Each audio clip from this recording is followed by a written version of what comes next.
آپ کے دل میں رچنس ہو تو فارغ کریں اپنے آپ،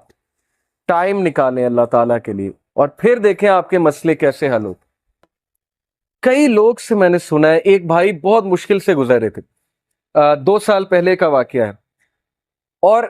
6-7 مہینے ہو گئے ان کا وہ مسئلہ حل نہیں ہو رہا، ان کا وہ مسئلہ حل نہیں ہو رہا، کوئی فیملی پرابلم تھی۔ اور ایک دن مجھے ملے and he was so happy، اور انہوں نے مجھے ایک سینٹینس کہا جو میں کبھی نہیں بھولوں گا۔ انہوں نے کہا کہ علی بھائی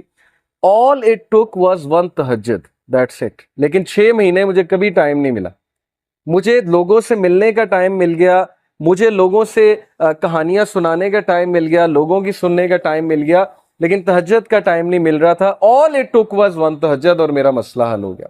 تو امام شافعی رحمہ اللہ نے کہا کہ میکنگ دعا ایٹ دا ٹائم آف تہجد is like an arrow which does not miss its target. تو باقی یہ کہ اللہ دعا آپ کریں اور نہ ملے یہ ایک الگ بات ہے، ظاہر ہے اللہ تعالیٰ وہی دیں گے جو بہتر ہے، لیکن یہ سینٹینس یاد رکھنے والا ہے کہ all it took was one تہجد۔ تو اپنے آپ کو فارغ کریں، ٹائم نکالیں اللہ تعالیٰ کے لیے، یہ آپ کے ہی لیے بہتر ہے۔ اور پھر یہ حدیث، انس بن مالک reported the messenger of Allah صلی اللہ علیہ وسلم said، Allah Almighty said، حدیث قدسی ہے، O son of Adam, if you call upon me and place your hope in me, I will forgive you without hesitation۔ اگر تم ہوپ میرے سے لگاؤ گے، امید میرے سے لگاؤ گے، تو میں تمہیں معاف کروں گا، without any hesitation میں تمہیں معاف کروں گا۔ O son of Adam, if you have sins piling up to the clouds and then ask for my forgiveness, I will forgive you without hesitation۔ اور اگر تیرے گناہ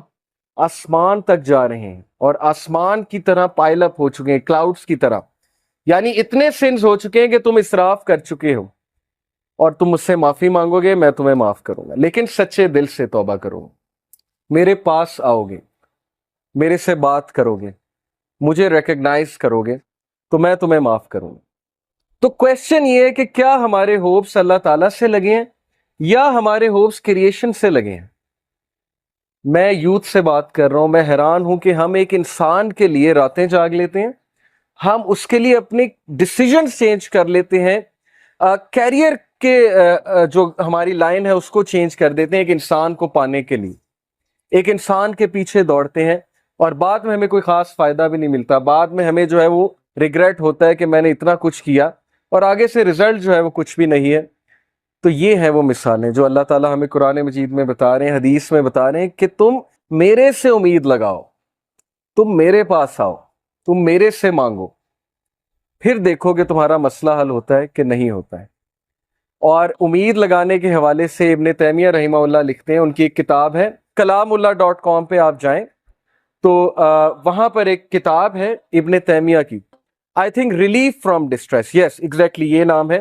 ریلیف فرام ڈسٹریس سے relief کیسے ملنا ہے، اوکے یہ کتاب ہے۔ وہ کتاب اس آیت کی تفسیر ہے، لا الہ الا انت سبحانک انی کنت من الظالمین، صرف ایک آیت کو پکڑا ہے ابن تیمیہ نے اور پوری کتاب لکھ دی۔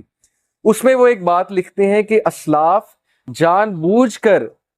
یہ دعا کرتے تھے، یہ بھی ایک دعا تھی ان کی کہ ہماری دعائیں ڈیلے ہوں، ہماری دعاؤں کی قبولیت ڈیلے ہو۔ اب یہ ہمارے لیے، ہم جیسے لوگوں کے لیے جو دنیا میں بہت ڈوبے ہیں، بڑی عجیب بات ہے۔ ہم تو چاہتے ہیں یوں دعا قبول ہو، میں اللہ سے مانگوں اور چیز میرے سامنے ہو، چاہے وہ میرے لیے بہتر ہے یا نہیں ہے۔ اسلاف کہتے تھے کہ ہم جان بوجھ کے وش کرتے تھے کہ دعائیں ڈیلے ہوں، کیوں؟ کیونکہ جب بندہ دعا کر رہا ہوتا ہے اس کا تعلق ہی اللہ سے اور ہوتا ہے،